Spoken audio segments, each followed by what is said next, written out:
Yoga city channel पर आप सभी मित्रों का आज की चर्चा में मैं स्वागत करता हूं। आदरणीय मित्रों, धातु दुर्बलता आजकल लगभग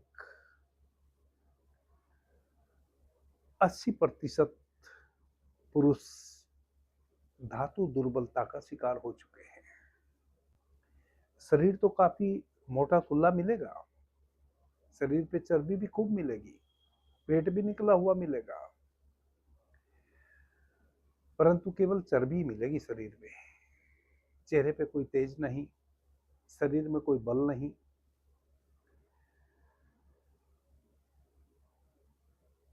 धातु शरीर में परिपूर्ण मात्रा में बन नहीं रही, धातु क्षीण है।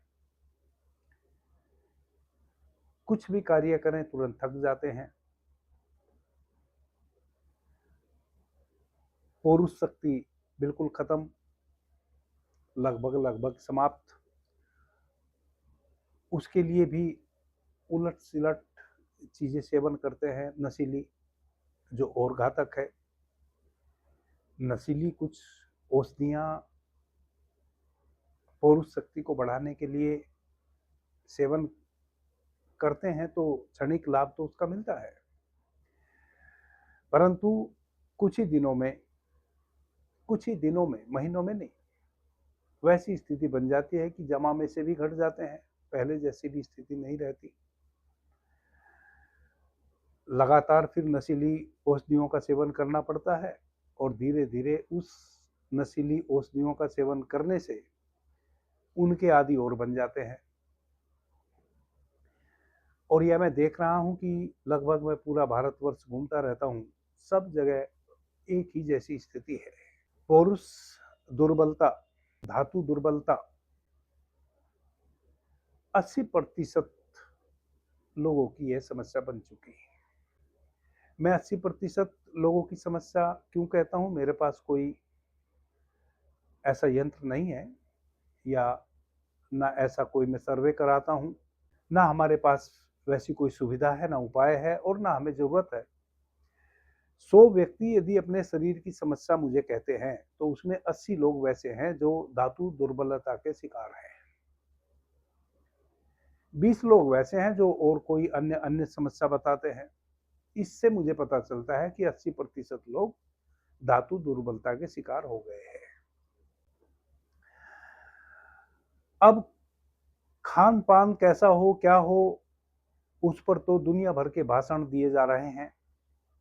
मैंने भी चैनल पर बहुत सारी चीजें समझाई हैं, परंतु उनका कोई असर किसी पर पड़ता नहीं। लोग अपनी शैली में ही जीना चाहते हैं, जो भी उनकी जीवन शैली है, जो भी वो खाना चाहते हैं, जैसे भी जीना चाहते हैं, रहना चाहते हैं, उनकी मर्जी। कोई मानेगा नहीं, ना माने, समस्या आ गई है, हम तो समस्या का निदान बता सकते हैं। वैसा ही निदान आज मैं आपको बहुत महत्वपूर्ण बताने जा रहा हूं। बहुत बड़ा कुछ भी नहीं करना है, जिसको आप एलोवेरा कहते हैं, हमारे आयुर्वेद में उसको घृत कुमारी कहते हैं। कहीं कहीं गांव में उसको ग्वारपाठा, ढिकवाड़,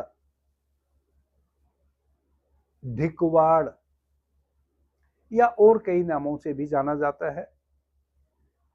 एलोवेरा नाम से तो सभी जानते हैं। आजकल एलोवेरा के सौंदर्य प्रसाधक, क्रीम, लोशन इत्यादि, साबुन में भी एलोवेरा, हेयर ऑयल में भी एलोवेरा, पता नहीं होता है कि नहीं, परंतु जब भी टीवी खोलो एडवर्टाइज में बाढ़ आई हुई है। तो इस कारण से आप परिचित तो इस औषधि से हैं ही, क्योंकि हर चीज में एलोवेरा आपको लिखा हुआ मिल रहा है आजकल, चाहे वो खाने की चीजें हों, लगाने की चीजें हों, सूंघने की चीजें हों,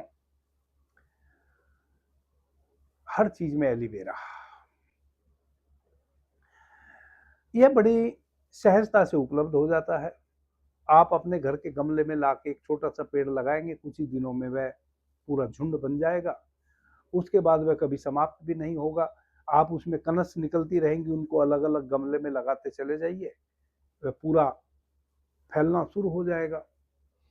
एलोवेरा का जो पौधा होता है, आप जानते हैं कि पंखुड़ी उसमें निकलती रहती हैं।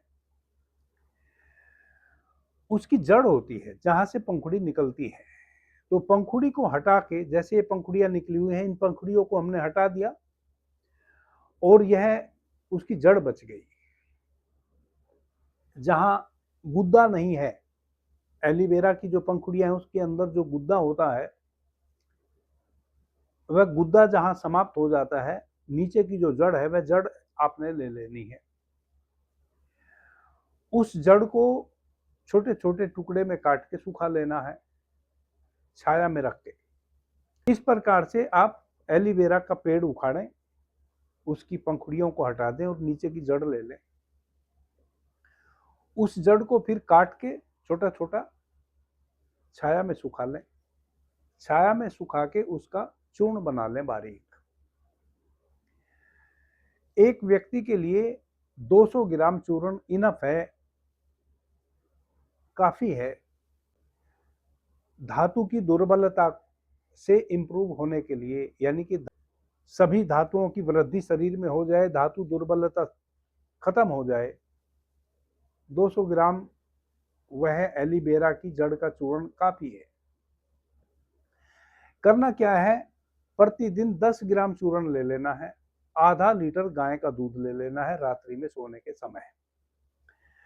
आधा लीटर गाय के दूध में 1 गिलास पानी डाल देना है नॉर्मल, और 10 ग्राम वह चूर्ण डाल देना है जो आपने सुखा के, एलोवेरा की जड़ को सुखा के चूर्ण बना के डब्बे में बंद करके रख लेना है।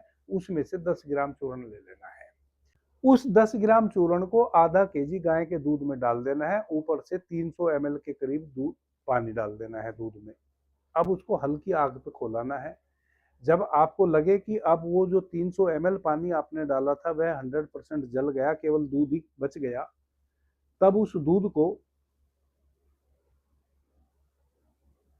अपनी इच्छा अनुसार उसमें चीनी इत्यादि जो भी आप डालना चाहें डाल लें। चीनी ना डालें तो बड़ी अच्छी बात है, या तो गुड़ के साथ आप उस दूध को पी लें। छानना नहीं है, वह जो 10 ग्राम औषधि आपने उसमें डाली है उसको उसी में रहने देना है। अच्छे तरीके से दूध आपका उठाया गया, उसको 2-3 बार तोड़ें, दूध को नॉर्मल करें, ठंडा करें, फिर उसको तोड़ें। तोड़ने के बाद उसमें या तो थोड़ी सी मिश्री मिला लें, जितना मीठा आपको पीना है उतना मीठा करने के लिए, या थोड़ा सा शहद डाल लें। ठंडा होने के बाद, गर्म में शहद नहीं डालना है। या फिर गुड़ ले लें, या बतासे आते हैं, जो प्रसाद में बतासे यूज होते हैं, वह बतासे डाल के आप उस दूध को मीठा कर लें। या देसी खंड ले लें, इनमें से कोई भी एक चीज ले लें, चीनी ना लें। अपनी आवश्यकता अनुसार मीठा करके उस दूध को प्रतिदिन आप सोने के समय पी लें। इस प्रकार से 20 दिन कंटिन्यू आपने यह आधा केजी दूध लेना है। 10 ग्राम एलोवेरा यानी कि घृत कुमारी की जड़ के चूर्ण को डाल के उस प्रकार से तैयार किया हुआ दूध 20 दिनों तक कंटिन्यू पी लेना है। 20 दिन होते होते आप पाएंगे कि आपके शरीर में एक अतिरिक्त बल आ गया है। सभी धातुओं का निर्माण सही रूप में हो गया है, तभी बल आया है। पौरुष शक्ति भी बढ़ गई है, और जो पौरुष शक्ति बढ़ाने के लिए आपको नशीली औषधियों का प्रयोग करना पड़ता था, उससे भी आप वंचित हो गए हैं, क्योंकि उससे भी 10 गुना ज्यादा शक्तिशाली आपकी यह औषधि है। कोई भी नशीली औषधि आपको उतनी पौरुष शक्ति नहीं बढ़ा सकती जितना पौरुष शक्ति आपको यह औषधि प्रदान करेगी।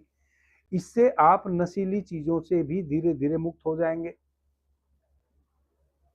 धीरे धीरे क्या, 100% मुक्त हो जाएंगे। नशीली चीजें भी आपको लेने की आवश्यकता नहीं पड़ेगी, जिसका लाभ यह होगा कि भविष्य में आपको नशीली चीजों का यूज करते करते उनकी आदत भी नहीं बनेगी। वरना तो आदत यदि बन जाती है तो उसके बाद पूरे घर का ही सत्यानाश हो जाता है। सब कुछ उस नशे में ही गवा देता है कोई भी व्यक्ति। इस प्रकार से आम के आम और गुठलियों के दाम यह औषधि है।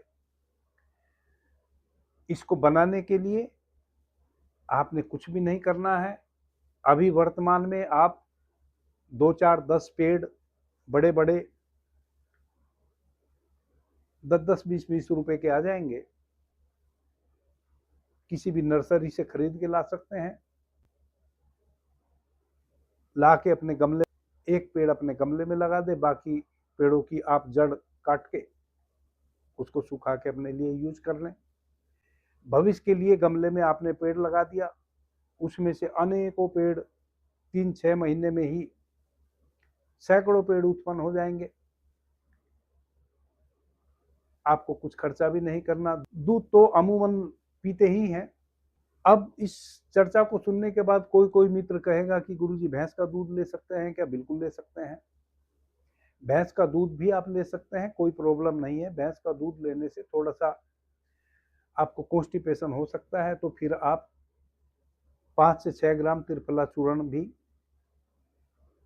इसी दूध के साथ फाँक लें, ताकि आपको कब्ज ना होवे, सुबह पेट साफ हो जाए। तो आप भैंस का दूध भी ले सकते हैं। गाय का दूध थोड़ा सा सुपाच्य होता है, भैंस का दूध थोड़ा सा कठोर होता है, ज़्यादा फेट होता है।